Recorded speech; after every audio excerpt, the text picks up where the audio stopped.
Now, the next approach to evaluate the impact of a missing of the software quality attribute, that is the impact based approach.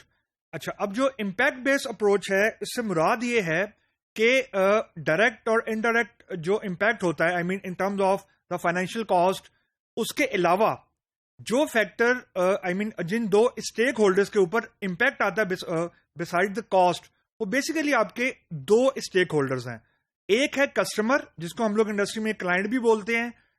Customer या client वो entity है या वो role है जिसने किसी भी सर्विस को परचेज किया है या जिसने किसी भी सॉफ्टवेयर हाउस को अपना प्रोजेक्ट या प्रोडक्ट बनाने के लिए आउटसोर्स किया हुआ है. यानी आप ये समझें, ये वो एंटिटी है जिसने कुछ इन्वेस्टमेंट की हुई है, उसका कुछ एट स्टेक है. यानी या वो प्रोडक्ट ओनर है इन टर्म्स ऑफ कि उसकी तरफ से रिक्वायरमेंट्स आ रही हैं, या वो फाइनेंशियल इन्वेस्टमेंट कर रहा है, या वो आपको ये बता रहा है कि बनाना क्या है, एंड सो ऑन. और जो दूसरा इसके अंदर सबसे क्रिटिकल जो हमारा जो रोल है impact analysis, impact based approach के ऊपर, वो सप्लायर है.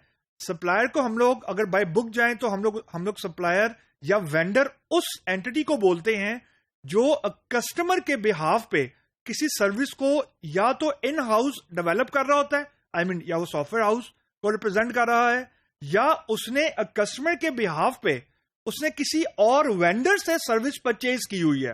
इससे मुराद ये है कि supplier can be either the first person जो कि खुद डेवलपमेंट कर रहा है क्लाइंट के लिए, या वो एज अ मिडिल लेयर काम कर रहा है. यानी वो कस्टमर के बिहाफ पे वो किसी किसी थर्ड ऑर्गेनाइजेशन से सर्विस या तो परचेज कर रहा है या उसने भी आउटसोर्स किया हुआ है. तो ये दो जो क्रिटिकल एंटिटीज हैं, ये सबसे ज्यादा इंपैक्ट होती हैं जब भी आप कोई क्वालिटी का जो एट्रीब्यूट है वो आप मिस आउट कर देते हैं.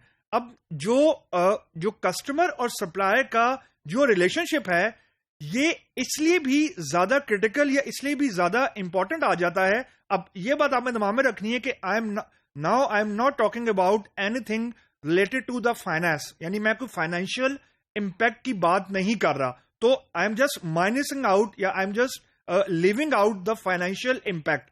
अब जब भी हम किसी इंपैक्ट की बात करते हैं तो फाइनेंशियल इंपैक्ट तो हमें एक टेंजिबल इंपैक्ट नजर आ रहा होता है, यानी जो कॉस्ट बेस्ड इंपैक्ट है वो तो we can calculate on paper. लेकिन जो उससे भी ज्यादा जो इंपैक्ट होता है, आई मीन फाइनेंस के अलावा सॉफ्टवेयर इंडस्ट्री के अंदर या आईटी सर्विसेज के अंदर, that is the cost, I mean the time. एक तो टाइम की वेस्टेज है, नंबर 2 आपका डेटा. ये दो चीजें हैं जिसका जो इंपैक्ट होता है, आप फाइनेंशियली अगर आप उसे कैलकुलेट करने बैठेंगे तो at time it is nearly impossible. Reason कि जो टाइम बेस या डेटा का जो फॉर एग्जांपल डेटा के ऊपर इंपैक्ट आ गया है और किसी भी तरह का, इन दो एट्रीब्यूट को कैलकुलेट करने का कोई मैट्रिक डिफाइन नहीं है. और ये दोनों चीजें सबसे ज्यादा वल्नरेबल होती हैं whenever there is a lapse in the quality issue. यानी अगर हम कोई सॉफ्टवेयर की क्वालिटी का अगर हम कोई चीज मिस आउट कर गए हैं या क्वालिटी की कोई रिक्वायरमेंट थी वो अगर हम मिस आउट कर गए हैं, तो उसका इंपैक्ट कैलकुलेट करने के लिए जो सबसे डिफिकल्ट चीज होती है वो ये आपने कैलकुलेट करना होता है कि अब फाइनेंस के अलावा आपको ये कैलकुलेट करना है कि if you loss certain data तो उसका क्या इंपैक्ट है, नंबर 1. अब इसके लिए दुनिया में अभी तक कोई भी हार्ड एंड फास्ट रूल नहीं है. रीजन कि जो डेटा का लॉस है, for certain client it can be recoverable, for certain client it can not be recoverable.